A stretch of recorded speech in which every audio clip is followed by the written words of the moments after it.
New TV news కి స్వాగతం. ముందుగా హెడ్లైన్స్. అసెంబ్లీ స్పీకర్ పై వివక్ష, సభ్యులు పేపర్లు విసరడం మర్యాద కాదన్న మంత్రి అంబటి రాంబాబు. ఆర్థికంగా సామాజికంగా ఆదుకున్న ముఖ్యమంత్రిని ప్రజలే ముందుకు నడిపిస్తున్నారన్న పేర్ని నాని. న్యూఢిల్లీలో విలేకరుల సమావేశంలో పాల్గొన్న కేంద్ర మంత్రి doctor Jitendra Singh. Mega DSC పేరుతో వైకాపా ప్రభుత్వం యువతను నిలువునా మోసం చేసింది. జనసేన రాష్ట్ర ప్రధాన కార్యదర్శి నాగబాబు ధ్వజం. ఇక డీటెయిల్స్ చూస్తే కేంద్ర మంత్రి డాక్టర్ జితేంద్ర సింగ్ న్యూఢిల్లీలో విలేకరుల సమావేశంలో మాట్లాడుతూ ప్రధాని మోడీ ఏం మాట్లాడినా ఏది పిలుపునిచ్చినా ప్రజా ఉద్యమం రూపం దాల్చటమని, ఒక్క ఏడాదిలోనే 4 లక్షల మహిళా మరుగుదొడ్లు నిర్మించామని, నేడు మహిళలకు మరుగుదొడ్ల సంఖ్య మొత్తంగా ఈ కుటుంబాలకు సుమారు 12 కోట్లకు చేరుకుంది. మరియు ఈ టాయిలెట్ల ద్వారా ఆరోగ్య సంరక్షణ మాత్రమే కాకుండా భద్రత మరియు సౌకర్యాలు కూడా అందించబడతాయని తెలియజేశారు. महिला शौचालय निर्माणित हुए। आज महिलाओं के लिए शौचालयों की संख्या और कुल मिलाकर इन परिवारों के लिए लगभग 12 करोड़ तक पहुंच गई और इन शौचालयों के माध्यम से न केवल स्वास्थ्य की चिंता होती है, सुरक्षा भी मिलती है, सुविधा भी। हम में से बहुत से लोगों ने वो जमाना देखा है जब दूर देहात के क्षेत्र में हमारी बहनें इंतजार किया करती थी भोर की पहली किरण का, कि थोड़ी थोड़ी रोशनी हो और पूरी तरह से उजाला भी ना हो, तो खेतों में जाती थी शौच के कारण। तो कितना अत्याचार और अन्याय वो करती थी अपने साथ, अपने शरीर के साथ, अपने स्वास्थ्य के साथ। बहुत सारे परिवार अपने बच्चियों को स्कूल इसलिए नहीं भेज पाते कि वहाँ पर शायद शौचालय की पर्याप्त सुविधा ना थी।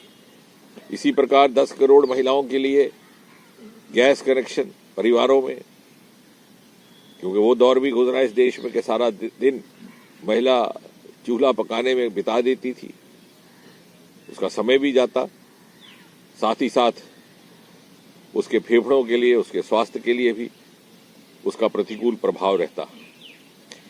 इतना ही नहीं, दूसरे क्षेत्रों में भी आप देखिए तो पहली बार प्रधानमंत्री जी ने महिलाओं का योगदान इस प्रकार का रहे कि वो जमाना जाता रहा कि उनकी भागीदारी की बात की जाती थी। अब उनके नेतृत्व का, उनकी लीडरशिप का जमाना है। Indian women has graduated from the role of participation to the role of leadership, and women participation development has evolved into women led development। और उसका प्रत्यक्ष उदाहरण हमारे सामने है अंतरिक्ष के विभाग में, जहां के आदित्य मिशन की मुखिया भी महिला और चंद्रयान की जॉइंट डायरेक्टर भी महिला। इतना ही नहीं, मोदी जी के व्यक्तिगत प्रयास और हस्तक्षेप से महिलाओं को फौज में कमीशन की इजाजत दे दी गई, एयरफोर्स में फाइटर पायलट्स की, और हर एक क्षेत्र में। और आज आपने देखा पिछले ही सत्र में महिलाओं के लिए संसद में आरक्षण का भी विधेयक लाया गया, और प्रत्येक क्षेत्र में। और आज जो प्रधानमंत्री आवास योजना चल रही है उसके तहत भी लगभग 3-4 करोड़ मकान, क्योंकि ये ऐसा समाज है, यदि आप कल्पना करेंगे जिसमें कच्चे मकान में रहना कोई बहुत बुरी बात भी नहीं समझा जाता था, एक तरह की हमारी मानसिकता। బీజేపీ రాష్ట్ర కార్యాలయంలో బీజేపీ రాష్ట్ర అధ్యక్షురాలు శ్రీమతి దగ్గుబాటి పురంధరేశ్వరి మీడియాతో మాట్లాడుతూ రానున్న రాజకీయాల్లో అన్ని విధాలా కూడా సన్నాహాలు సిద్ధమయ్యాయి. ఈ నెలలో 25 పార్లమెంట్ నియోజకవర్గాల్లో ఎన్నికలకు సంబంధించిన ఆఫీసులను కూడా ఏర్పాటు చేయడం జరిగిందని, కార్యకర్తలు ఉత్సాహంగా ఉన్నారన్నారు. ఖచ్చితంగా ఈసారి భారతీయ జనతా పార్టీకి మెరుగైనటువంటి ఫలితాలు తీసుకువస్తారని తెలిపారు. ఇవాళ భారతీయ జనతా పార్టీ ఎన్నికలు త్వరలో, అంటే ఒక 2 నెలల కాలంలో మనం ఎన్నికలకు ఎదుర్కోబోతున్నటువంటి సందర్భంలో అన్ని విధాలా కూడా సన్నాహకాలు ప్రారంభం చేయడం జరిగింది. ఒకసారి వెనుదిరిగి చూసుకున్నట్లయితే ఈ నెల 1వ తారీఖున 25 పార్లమెంట్ నియోజకవర్గాల్లో ఆఫీసుల్ని, ఎన్నికలకి సంబంధించినటువంటి ఆఫీస్ని ప్రతి ఒక్క పార్లమెంట్ నియోజకవర్గంలో కూడా ప్రారంభోత్సవం చేసుకోవడం జరిగింది. కార్యకర్తలందరూ మంచి ఉత్సాహంగా ఉన్నారు. ఖచ్చితంగా ఈసారి భారతీయ జనతా పార్టీకి మెరుగైనటువంటి ఫలితాలు తీసుకురావాలి అనేటువంటి దృష్టితోటి ప్రతి కార్యకర్త కూడా ఇవాళ నడుం బిగించి పనిచేయడానికి సన్నద్ధంగా ముందుకు వస్తున్నటువంటి నేపథ్యం.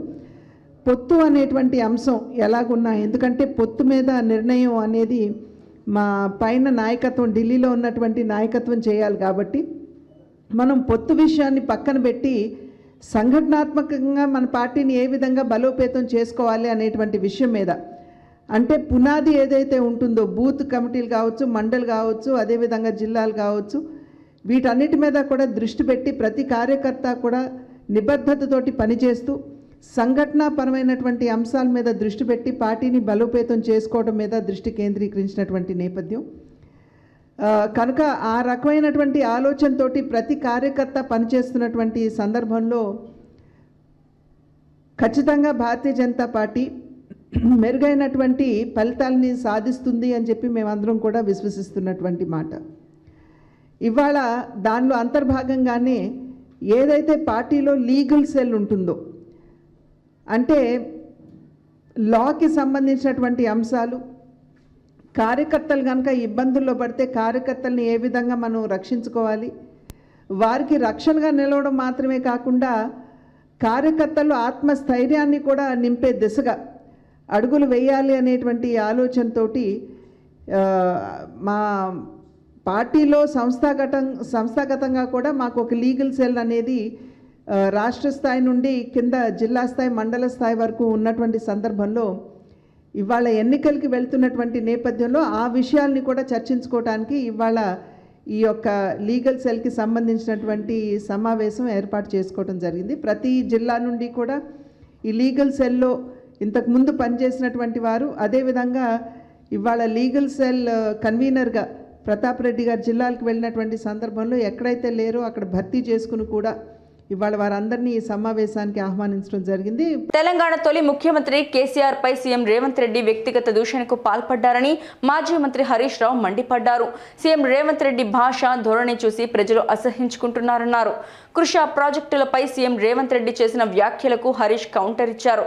ఈ సందర్భంగా సోమవారం తెలంగాణ భవన్లో ఆయన మీడియాతో మాట్లాడుతూ ప్రాజెక్టులను అప్పగించేది లేదని ప్రభుత్వం రంకెలేస్తోందని, కానీ ఇటీవల జరిగిన KRMB మీటింగ్లో ప్రాజెక్టులను కేంద్రానికి అప్పగిస్తూ ప్రభుత్వం నిర్ణయం తీసుకుందని పేర్కొన్నారు. రాయలసీమ లిఫ్ట్ మీద కూడా కేసీఆర్ గారు స్పందించలేదు. అసలు రాయలసీమ లిఫ్ట్ గురించి మొట్టమొదటి స్పందించిందే బీఆర్ఎస్ ప్రభుత్వం కదా. 5 మే 2020 నాడు జీవో వస్తే వారం రోజుల లోపల 12 మే 2020 నాడు కేంద్ర ప్రభుత్వానికి కంప్లైంట్ చేసినాం. కొట్లాడింది మేము. విత్ ఇన్ డేస్, ఒక వారం లోపలనే మేము కేంద్ర ప్రభుత్వానికి చెప్పినాం. కేంద్ర ప్రభుత్వానికి లెటర్ రాయడం కాదు, apex committee meeting, second apex committee meeting, రెండవ అపెక్స్ కమిటీ మీటింగ్ జరిగితే on the face of Jaganmohan Reddy గారు కూడా మీటింగ్లో ఉన్నారు.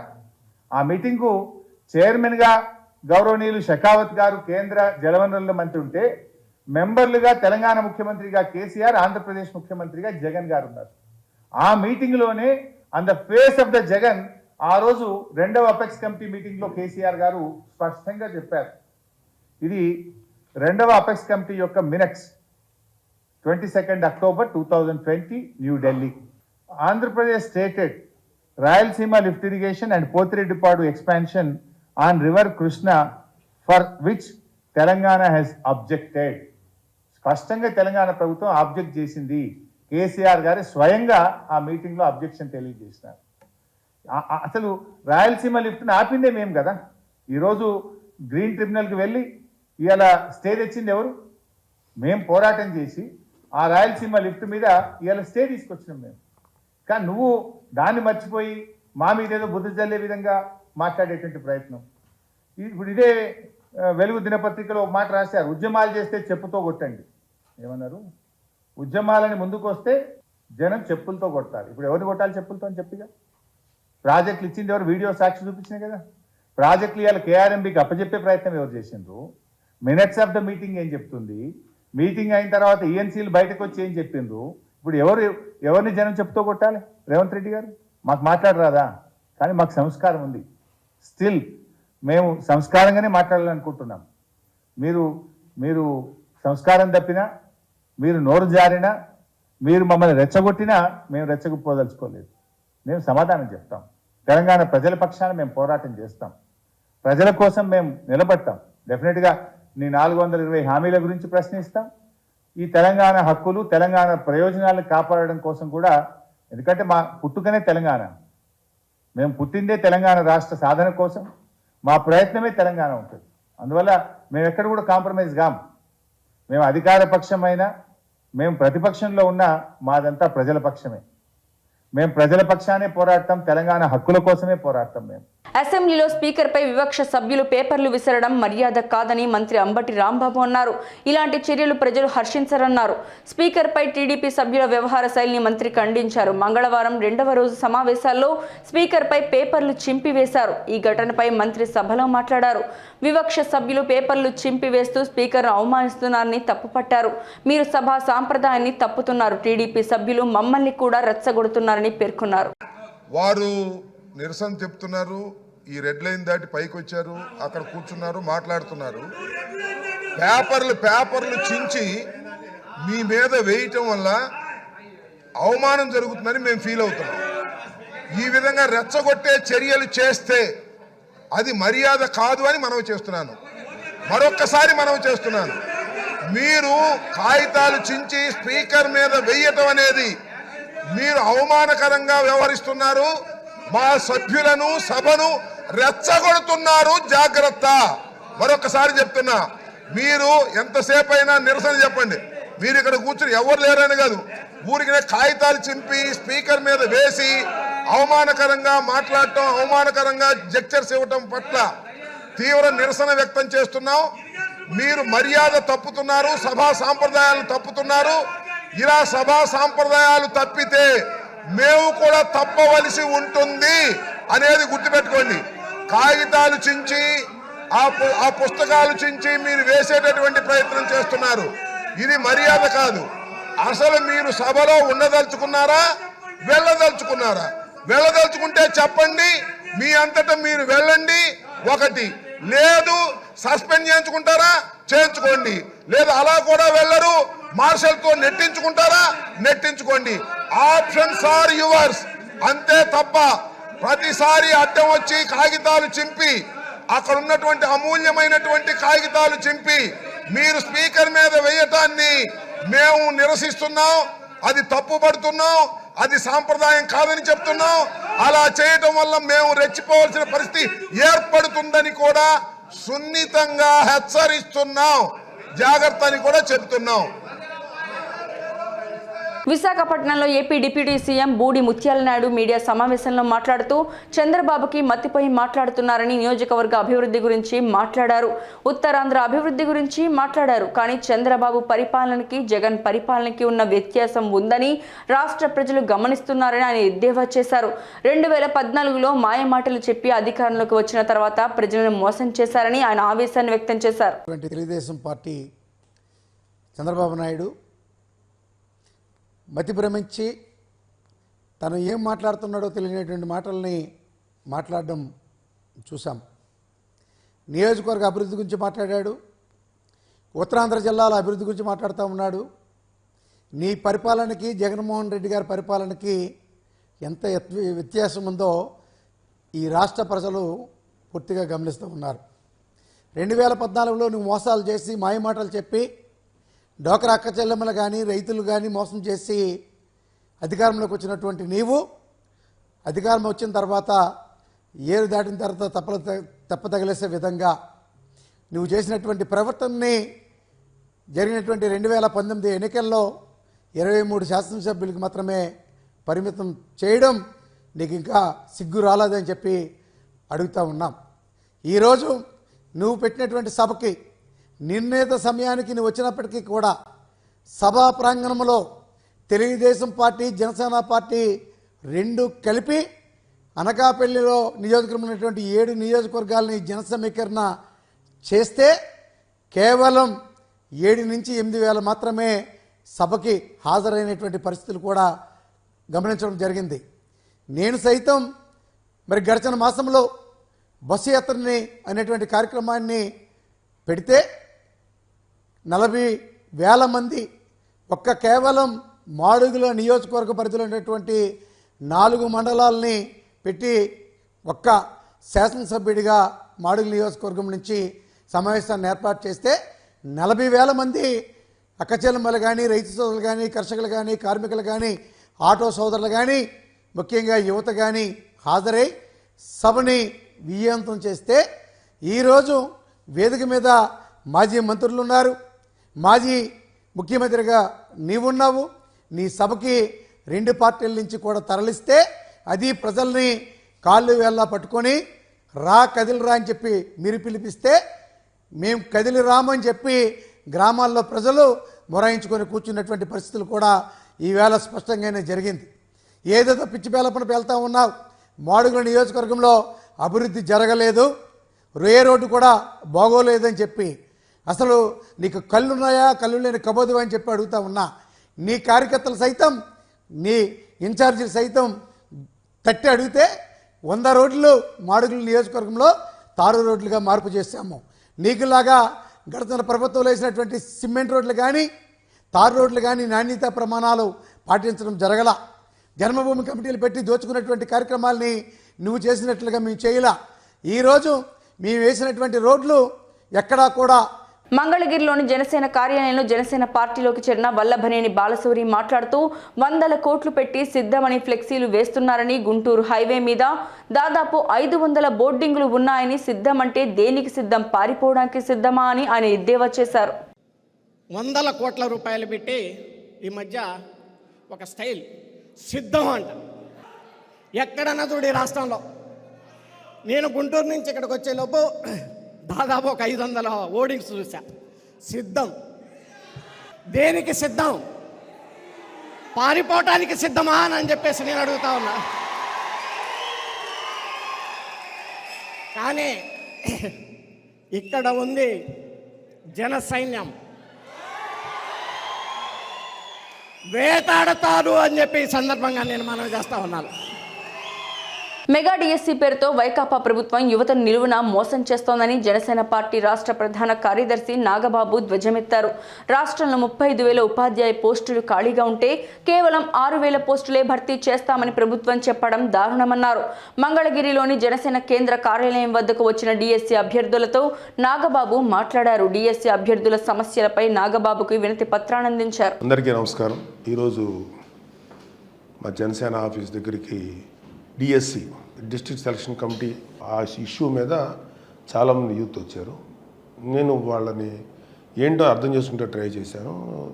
నాకు అర్థమైనంత వరకు అది చాలా పెయిన్ఫుల్గా అనిపించింది. ఏంటంటే మన ఏపీ స్టేట్లో ప్రైమరీ స్కూల్ టీచర్స్ నుంచి హై స్కూల్ వరకు +1 +2 వరకు మనకున్నటువంటి ఖాళీలు 35,000.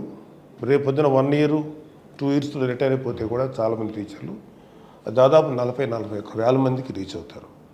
రాజశేఖర రెడ్డి గారు వాడిన కాన్సెప్టే జగన్మోహన్ రెడ్డి గారు మెగా డిఎస్సి రిలీజ్ చేస్తాం అంటే 35,000 పోస్టులకి టీచర్లు భర్తీ చేస్తాం అనేటువంటి మాట చెప్పారు.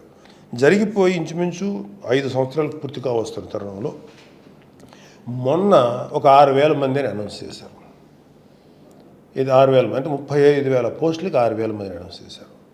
సో ఇంకా చాలా దీంట్లో ఈ క్లిష్టమైనటువంటి మ్యాటర్ ఉన్నా కూడా నాకు అర్థమేం జరిగేంటంటే వీళ్ళందరూ కూడా, ఈ కుర్రవాళ్ళందరూ కూడా ఈ qualified TET teacher eligibility test pass అయిన వాళ్ళు ఇంచుమించు 10 లక్షల మంది ఉన్నారని వాళ్ళు చెప్తున్నారు. ఒక 50,000 లక్ష అటు ఇటు ఉన్న 10 లక్షల మంది ready to right the exam, DSC exams రాయటానికి రెడీగా ఉన్నారు. అయితే ఇంచుమించు 5 ఏళ్ళ నుంచి వెయిట్ చేస్తున్నారు. వీళ్ళందరూ పిల్లలు కూడా రాసి రెడీ అయ్యి ఇంట్లో తల్లిదండ్రులకు భారం అవుతున్నాం అనే బాధ వాళ్ళలో, అట్ ద సేమ్ టైం మేము ఇంకా మాకు జాబులు రావట్లేదని కళలో ఒత్తిలేసు. వీళ్ళందరూ యంగ్స్టర్స్. బాధ అనిపించింది ఏంటంటే వీళ్ళందరూ కూడా మనస్ఫూర్తిగా ఇంచుమించు వీళ్ళలో ఈ డిఎస్సి అనే ఆశ చూపించినందుకు జగన్మోహన్ రెడ్డి గారికి ఇంచుమించు ఒక 7-8 లక్షలు, ఆ రోజుల్లో 6 లక్షల మంది ఉన్నా సరే 6 లక్షల మంది ఇంచుమించు 5 లక్షల మంది పైగా చాలా మా లైఫ్లు మారిపోతాయి, మా జీవితాలు మారిపోతాయి అనే దీంట్లో వైసీపీని గెలిపించారు వీళ్ళందరూ. ఇవాళ గెలిపించిన వాళ్ళని ఉపయోగపడక ఎవరికి ఉపయోగపడండి ప్రభుత్వం ఎందుకని నాకు అనిపిస్తుంది. It's very bad. ఎందుకంటే వాళ్ళ పవన్ కళ్యాణ్ గారు చాలాసార్లు చెప్పారు, వయసు అయిపోతుంది ఇంకా తల్లిదండ్రులకు భారంగా అయిపోతున్నాం అనే బాధ యూత్లో ఎంత ఉంది. సో నాకేమంటే 35,000 పోస్టుల్లో నువ్వు 6,000 పోస్ట్ అనౌన్స్ చేసి 1,600 కర్నూలుకి ఇచ్చి మిగతా అన్నీ ఇచ్చారు. అది 8,000 మొత్తం 8,000 మంది ఇచ్చారు. 6,100లో 1,600 కర్నూలుకే ఇచ్చారు, మిగతాకి ఏదో కొంత సర్దారు. సో అది ఎంతమందికి ఇస్తారు? ఈ వెయిటింగ్ ఏమో 35,000 పోస్టులు ఉన్నాయి, 10 లక్షల మంది రాయటానికి రెడీగా ఉన్నారు. మీరు 6,000 మందికి ఇచ్చారు. 6,000 మందిని ఎప్పుడు ఇస్తారు, ఏం చేస్తారు? డెఫినెట్గా ఇది మేము ఎంతవరకు చేయగలుగుతాం అంతవరకు చేస్తాం. జనసేన తమని ఆర్థికంగా, సామాజికంగా, రాజకీయంగా ఆదుకున్న రాష్ట్ర ముఖ్యమంత్రి వైఎస్ జగన్మోహన్ రెడ్డిని ప్రజలే కృష్ణుళ్లాగా ముందుకు నడిపిస్తున్నారని మాజీ మంత్రి ఎమ్మెల్యే పేర్ని నాని అన్నారు. అసెంబ్లీ మీడియా పాయింట్ వద్ద పేర్ని నాని మాట్లాడారు. సీఎం వైఎస్ జగన్ ఫోటో పెట్టుకుని బాలశౌరి ఎంపీగా గెలిచాడని, ఇప్పుడు పార్టీ మారి సిగ్గు లేకుండా విమర్శలు చేస్తున్నాడని మండిపడ్డారు. జంపింగ్ జపాంగ్ ని వీరుళ్లా పవన్ భావిస్తున్నారని, కుటుంబ బంధాల గురించి మాట్లాడే అర్హత పవన్ లేదన్నారు. శత్రువులతో షర్మిల చేతులు కలిపి బజారుకెక్కి సొంత అన్నని దూషిస్తున్నారని సీఎం అనుచరులు చూస్తూ ఊరుకుంటారా అని ప్రశ్నించారు. పవన్ కళ్యాణ్ గారు కుటుంబ బంధాల గురించి, మానవ సంబంధాల గురించి, కుటుంబ జీవితం గురించి ఇక మీ దగ్గర ఈ ప్రపంచం నేర్చుకోవాలంటే ఎంతకన్నా హాస్యాస్పదం ఏముంది? పవన్ కళ్యాణ్ గారు జనరంజక నటుడు. 2009లో ప్రజారాజ్యం పార్టీ పెట్టినటువంటి మెగాస్టార్ చిరంజీవి గారు కేంద్ర మంత్రిగా, కాంగ్రెస్ పార్టీ రాజ్యసభ సభ్యుడిగా, కాంగ్రెస్ ప్రభుత్వంలో మన్మోహన్ సింగ్ గారి ముఖ్యమంత్రిగా ఉన్నటువంటి కాంగ్రెస్ ప్రభుత్వంలో కేంద్ర మంత్రిగా ఆయన ఉంటే, సాక్షాత్తు చిరంజీవి గారికి తోడబుట్టినటువంటి తమ్ముడుగా మీ పాత్ర ఏంటి? మీరేం చేశారు? ఎంత అవమానించారు? మీరు చంద్రబాబు నాయుడికి, మోడీకి ఓట్లు వేయమని చెప్పని, కాంగ్రెస్ పార్టీని నాశనం చేయమని చెప్పని మీరు మాట్లాడితే చివరికి ఏం చేయలేని స్థితిలో చిరంజీవి అభిమాన సంఘం మీటింగ్ అదే రోజు పెట్టుకుని వాళ్ళు చెప్పుకోవాల్సిన పరిస్థితి. రామ్ చరణ్ గారు, మా బాబాయ్కి మా నాన్నకి ఏం సంబంధం లేదు, మన ఫ్యాన్స్ వేరు, మనం అందరం కూడా కాంగ్రెస్ లైన్లో ఉండాలని చెప్పి చెప్పుకోవాల్సినటువంటి పరిస్థితి. మీరు అన్నల గురించి, బంధుత్వాల గురించి, బంధాల గురించి ఇంత పచ్చి స్వార్థంగా మీరు రాజకీయాల కోసం అన్నగారు ఎక్కడున్నాడు, అన్నగారు ఏం చేస్తున్నాడు, అన్నకి అవమానం కదా, చిరంజీవి గారికి నేను మాట్లాడే భాష, నేను వేసే గంతులు చిరంజీవి గారికి తలదించుకునే పరిస్థితి కదా అని చెప్పని ఆలోచన లేనటువంటి మీరు బంధాల గురించి, బంధుత్వాల గురించి మాట్లాడుతున్నారు. ఇక షర్మిలమ్మ గారి గురించి చెప్తున్నారు. ఎవరి షర్మిలమ్మ గారు? అన్నతో విభేదించి ఇవాళ అన్నగారి శత్రువులతో చేతులు కలిపి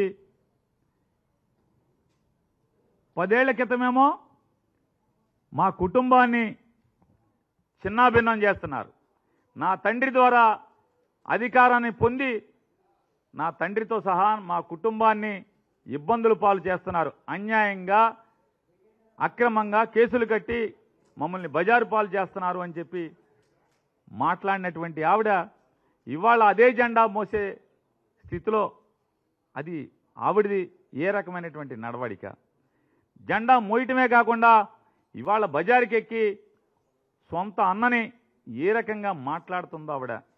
మరి మాట్లాడినప్పుడు యుద్ధంలోకి వచ్చిన తర్వాత అన్నని దూషిస్తున్నప్పుడు అన్న సైన్యం ఏం చేస్తారు? ఆఖరికి పవన్ కళ్యాణ్ గారి యొక్క మాడుగుల్లో జరిగిన రా కదలిరా బహిరంగ సభలో టీడీపీ నాయకురాలు అనిత మాట్లాడుతూ 16 నెలలు చిప్పకూడు తిని పరిపాలన చేతకాక, అమరావతి కట్టడం చేతకాక, పోలవరం కట్టడం చేతకాక, నిరుద్యోగులకు ఉద్యోగాలు ఇవ్వడం చేతకాక, మహిళలకు రక్షణ కల్పించడం చేతకాని లాంటి వాడు సిద్ధమని చెప్పి ఫ్లెక్సీలు పెట్టుకుంటే 14 సంవత్సరాలు సీఎంగా చేసి హైదరాబాద్ లాంటి వ్యవస్థను నిర్మించి యువతకు ఉద్యోగాలు కల్పించిన, ఎంతో మంది హృదయాల్లో స్థానం సంపాదించుకున్న చంద్రబాబు లాంటి వారు మనతో తోడున్నప్పుడు మనం సంసిద్ధం అనాలి అని ఆమె తెలిపారు. పరిపాలన చేతకాక, అమరావతి కట్టడం చేతకాక, పోలవరం కట్టడం చేతకాక, నిరుద్యోగులకు ఉద్యోగాలు ఇవ్వడం చేతకాక, మహిళలకి రక్షణ కల్పించడం చేతకాక, ఈ రోజు బయటకు వచ్చి అలాంటి వాడే సిద్ధు అని చెప్పి సైకో మొహంతోని మనందరికీ కూడా ఫ్లెక్సీలు పెడతా ఉంటే, 14 సంవత్సరాల సీఎం చేసి సైబరాబాద్ లాంటి ఒక వ్యవస్థను నిర్మించి ఈ రోజు మనందరికీ ఉద్యోగ అవకాశాలు కల్పించి, మహిళలకు సాధికారత కల్పించి, డ్వాక్రాస్ని ప్రవేశపెట్టి, దీపం పథకం ప్రవేశపెట్టి ఎంతో మంది హృదయాల్లో స్థానం గెలుచుకొని ప్రపంచంలోని తెలుగు వాళ్ళందరూ కూడా గర్వపడేలా మన నాయకుడు అని పిలుచుకునే మన చంద్రబాబు నాయుడు గారు ఈ రోజు అనాల్సిన విషయం సంసిద్ధం. దాని అందరికీ మనందరం చెప్పాల్సిన విషయం సై అని మనందరం కూడా చెప్పాల్సిన బాధ్యత కూడా మనందరికీ ఉంది. ఈ రోజు వాడు సిద్ధం అంటే మన సంసిద్ధం అనాలి, వాడు సిద్ధం అంటే మన సై అనాలి. ఒక సైకోగాడే ఎటువంటి ధైర్యంతో బయటకు వచ్చి ఈ రోజు మనలందరినీ ఛాలెంజ్ చేసే పరిస్థితి. ఈ రోజు ఒక మోసపూరితమైన రాష్ట్రం. మీ అందరికీ తెలిసిన నిన్న ఒక పెద్ద మనిషి మాట్లాడాడు. జగన్మోహన్ రెడ్డితో ఎలా ఉంటుందిరా అయ్యా అంటే ఎలక్షన్లు అయినంత వరకు శ్రీకృష్ణుడు అంటాడట, ఎలక్షన్ అయిన వెంటనే నికృష్టుడు అంటాడంట. అలా ఉంది పరిస్థితి, జగన్మోహన్ రెడ్డి పరిస్థితి. అటువంటి వ్యక్తి ఏరు దాటాక తెప్ప తగిలేసే రకం.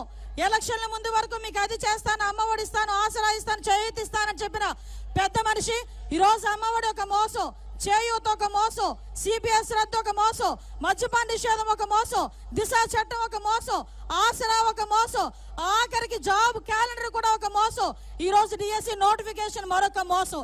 ఇన్ని మోసాల మధ్య మోసపు రారాజుగా, మోసానికి బ్రాండ్ అంబాసిడర్ గా ఉన్న జగన్మోహన్ రెడ్డి కావాలా? మన అందరి గురించి, ఈ రాష్ట్రం గురించి ఎన్నో అవమానాలు ఎదుర్కొని, కుటుంబాన్ని కూడా ఎన్నో అవమానాలకి ఎదుర్కొన్నప్పటికీ కూడా ధైర్యంగా ముందుకొచ్చి ఈ రాష్ట్రానికి దిక్సూచి అయిన చంద్రబాబు నాయుడు గారు కావాలో మనందరం కూడా తేల్చుకోవాల్సిన అవసరం కూడా ఎంతో ఉంది. ఎంతైనా మహిళలకి చెప్తున్నా, మనందరం కూడా ఒక సెంటిమెంట్ ఫోల్స్. తల నిమిరేసరికి, బుగ్గలు నొక్కేసరికి, ముద్దులు పెట్టేసరికి ఇతగాడు ఏదో చేసేస్తాడేమో, మనలందరినీ ఉద్ధరించేస్తాడేమో అనుకున్నారు. కానీ ఈ సైకోగాడు మన అందరినీ కూడా నవరత్నాలను మోసం చేసి ఈ రోజు మన నోట్లో మట్టి కొట్టిన పరిస్థితి ఈ రోజు మనందరం కూడా గమనించుకోవాలి. దిశ చట్టం ఒక ఎందుకు పనికిరాని చట్టం. సీఎం రేవంత్ రెడ్డిపై బాల్క సుమన్ చేసిన వ్యాఖ్యను తీవ్రంగా ఖండించిన ఓయూ విద్యార్థులు. బాల్క సుమన్ కేటీఆర్ బానిస అంటూ మండిపడ్డ విద్యార్థులు ఓయూలో డ్రామారావు దృష్టిబొమ్మని చెప్పులతో కొట్టారు. ఎన్నికల్లో బీఆర్ఎస్ ను ప్రజలు ఓడించినా వారికి బుద్ధి రాలేదు. అధికారంలో ఉన్నప్పుడు అహంకారంతో రెచ్చిపోయారు. అదే అహంకారంతో మళ్లీ మాట్లాడుతున్నారని, అహంకారాన్ని సహించలేకనే ఎన్నికల్లో ప్రజలు సరైన గుణపాఠం చెప్పారన్నారు. खबरदार केटीआर, खबरदार केटीआर, खबरदार केटीआर, ओरारी केटीआर, ओरारी केटीआर, ओरारी केटीआर, खबरदार बाणस बालका सुमन, खबरदार बाणस बालका सुमन, खबरदार बाणस बालका सुमन, खबरदार बाणस बालका सुमन, खबरदार केटीआर, खबरदार केटीआर. ప్రజానాయకుడు రేవంత్ అన్నపై పరుష పదజాలాన్ని ఉపయోగించిన కేటీఆర్ చెంచా బాల్క సుమన్, ఖబర్దార్ బాల్క సుమన్, ఖబర్దార్ బాల్క సుమన్, ఖబర్దార్ బాల్క సుమన్, ఖబర్దార్ ఖబర్దార్ ఖబర్దార్